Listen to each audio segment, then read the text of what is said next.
I knew that my life was pretty much over, but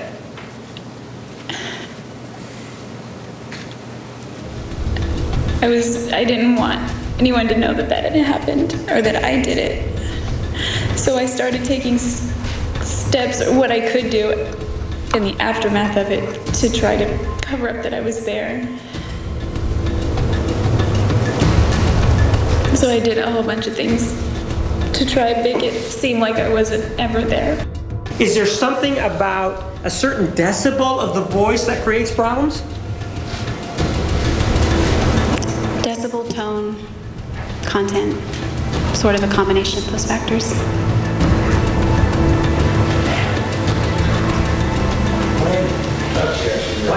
This is just a stunt. Mere approach. You may.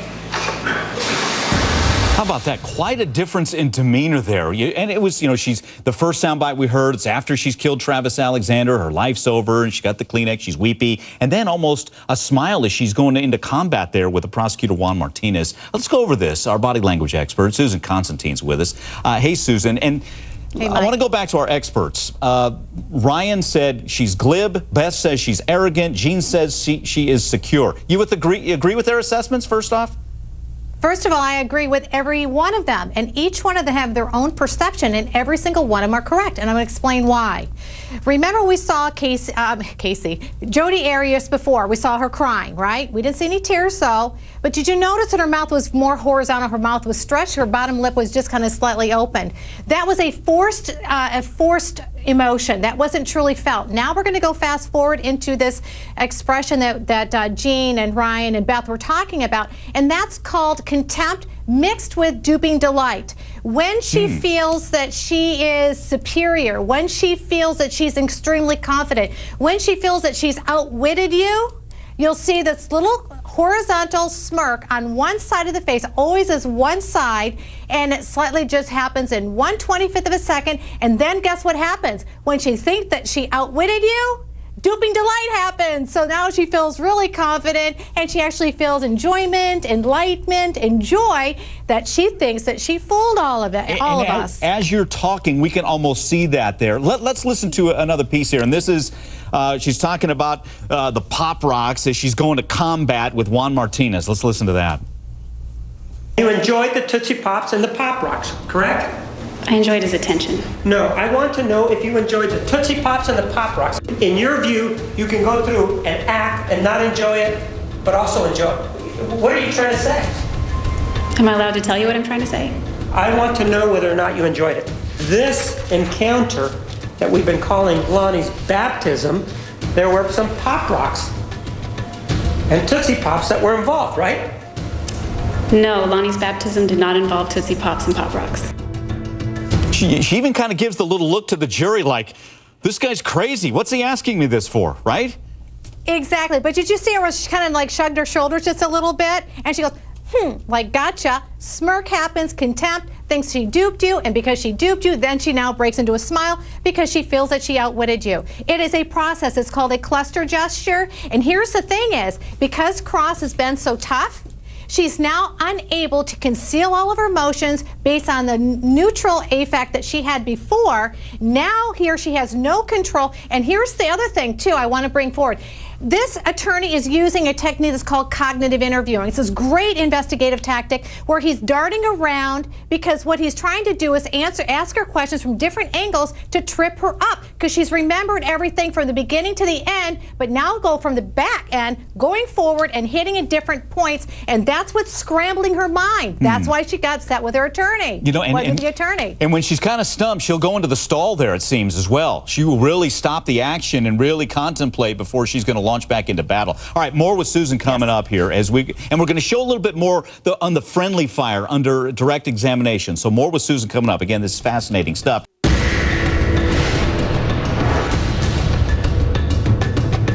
When I grabbed the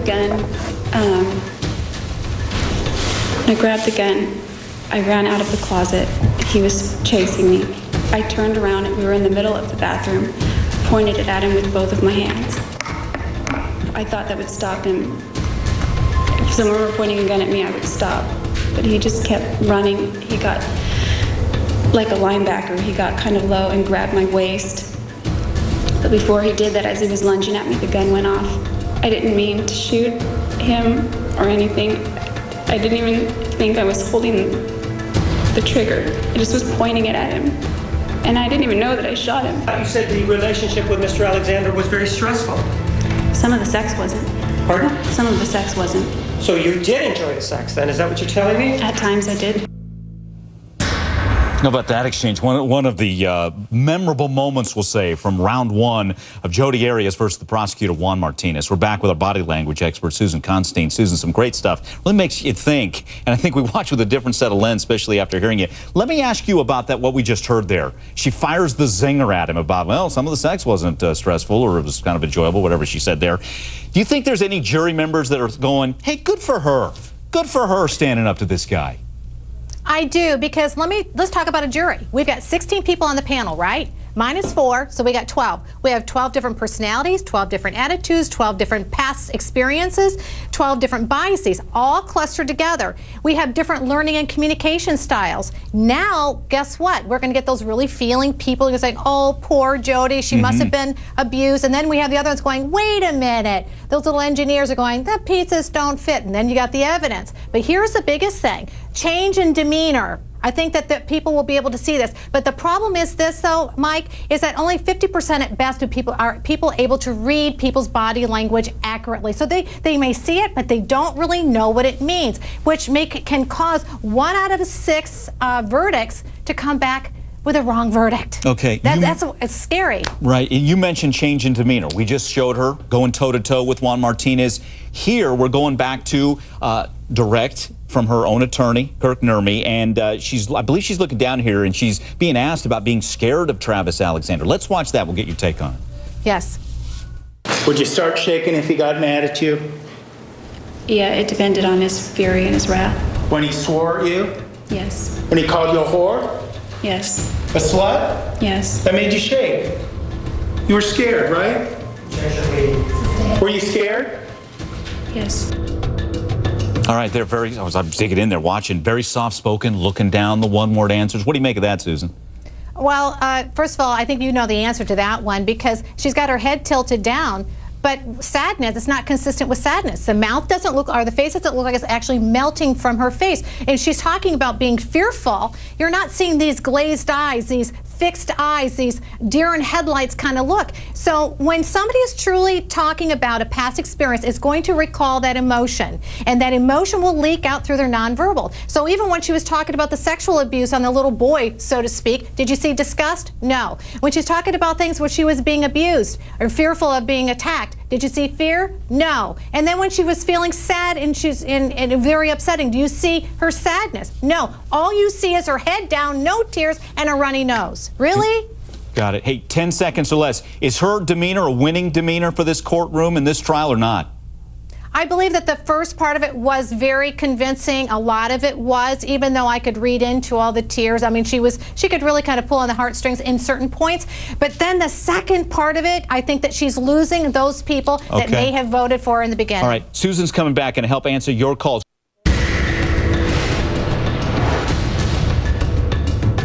That's a picture of you, correct? Yes. Right here.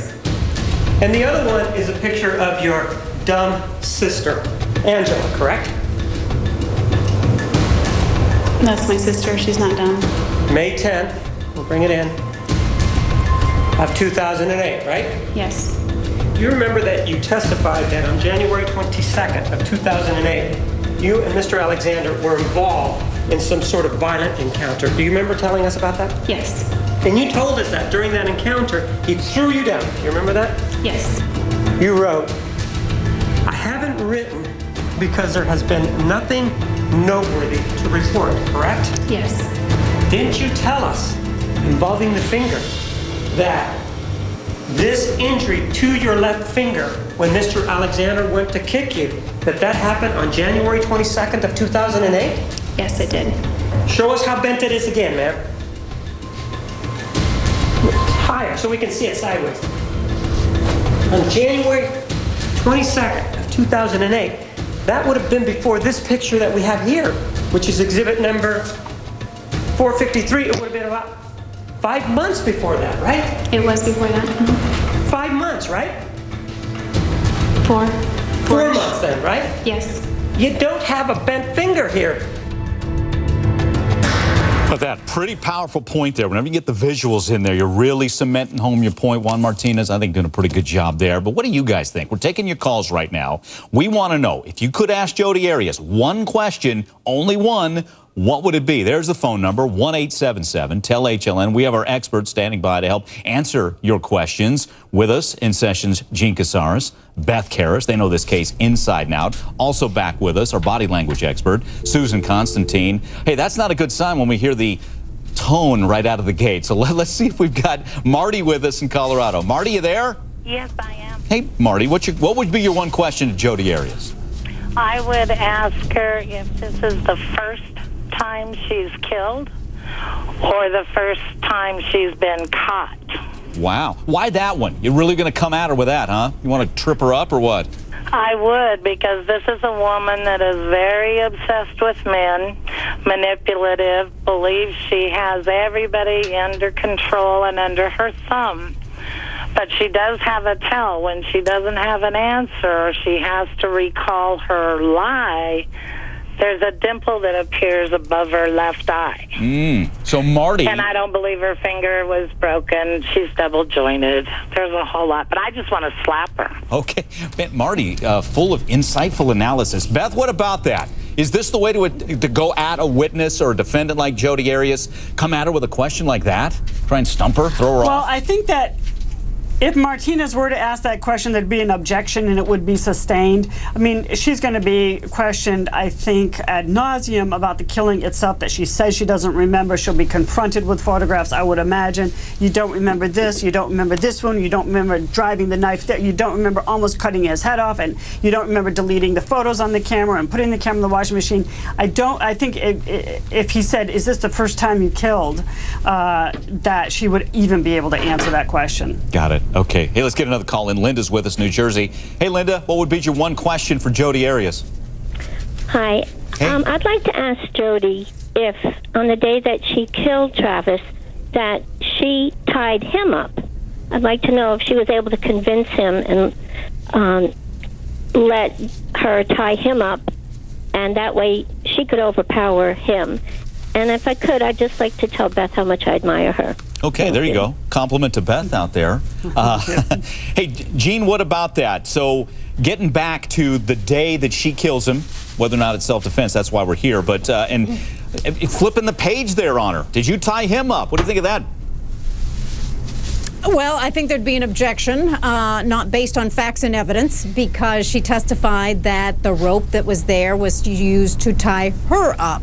So I don't think they'd even get an answer on this. I think the judge would side with the defense that the rope was for her, not for him, whether there was even any rope at all. Yep, you know, and I think where our viewers are going, they're really trying to knock her off her pedestal.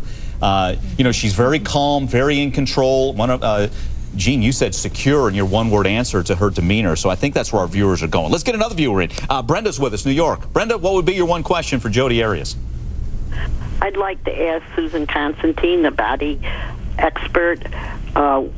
Occasionally she'll put her right hand to her right cheek, and I wonder if she has an explanation what that means. Susan, go ahead. Yeah.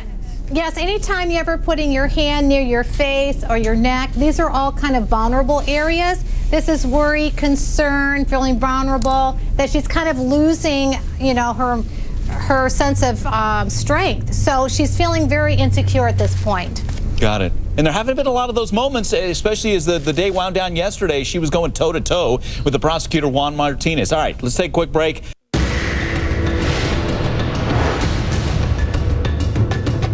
you have a problem with memory? Occasionally. I don't remember bringing the gun with me, but I remember throwing it. There's a lot of that day that I don't remember. I have no memory of stabbing him.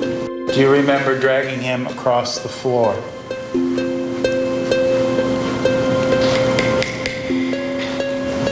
Oh. What factors influence your having a memory problem? I don't remember. You don't remember telling him it was the left ring finger? No. What was the name of it? How about that? Oh, I don't know. Again, do you have a problem with memory? I don't know that I'd really call it a problem. What happened on this particular day? I don't remember. Remember that? Not specifically. Again, do you have a problem with memory?